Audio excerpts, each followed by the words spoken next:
Now let's go into what it takes to get hired. Hopefully I haven't scared you away by now, and you're all excited and still interested in joining the field. Here I describe the ideal candidate. Now, everybody may be a little different and still get in, so don't let this drive you away. But usually academics are very important. A top GPA is desired. I would say aim for a 3.5 or above in GPA. People do get in with lower GPAs, 3.2, 3.3, but a 3.5 or above is what makes you interesting and desirable to recruiters. People always ask, Ivy League or not. It's important to be at one of the schools that the banks recruit from. So if you have other alumni who've got in, that's great. Ivy Leagues are not the only schools that they recruit from. I went to Boston University, which is not Ivy League, and got into a top bulge bracket firm. So it all comes down to networking. Second thing is strong work experience.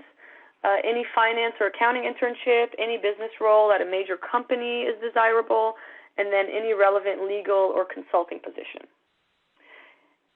Thirdly, extracurricular activities. And these don't have to be business related, but if you are a leader in a sports or in the arts or in any other organization at your school, that will be very desirable. Of course, if there is a finance club, you should join it, and if you can take a leadership position there, that will make you even more desirable.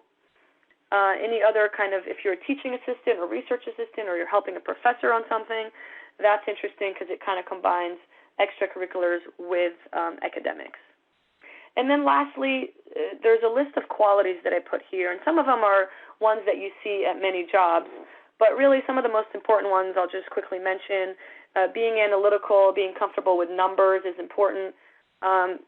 Sometimes people ask me, I don't love numbers, am I going to be okay? And the short answer is yes. There are groups within the banks where you do not have to love numbers and math and quant. So, for instance, M&A is one where you should be comfortable with numbers and you should like them, but there are others that really work more on studying the markets, and for those you might need less. You might need to be less analytical, less quant, less numbers focused.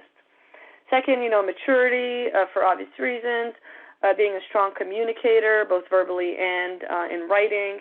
Being resourceful is really important when you're starting in this field because, as I mentioned, clients are paying multi-million dollars to hire banks, and you need to really get the deals done. So when you can't find what you need to figure out how to find it and who to contact, and being resourceful is very important. Then organized, as we mentioned, being a team player. Everything you do will be in teams. Being reliable and flexible really comes down to if we call you, out of the blue at 10 p.m. and you're already home, understanding that something might have come up and you may need to either come back to the office, unfortunately, or work from home or answer the question, just pick up your phone. So that's what reliable and flexible really means. And that's earlier on in your career when you are an analyst. And as you get more senior, that quality becomes less important because, you'll be managing your clients on your own time.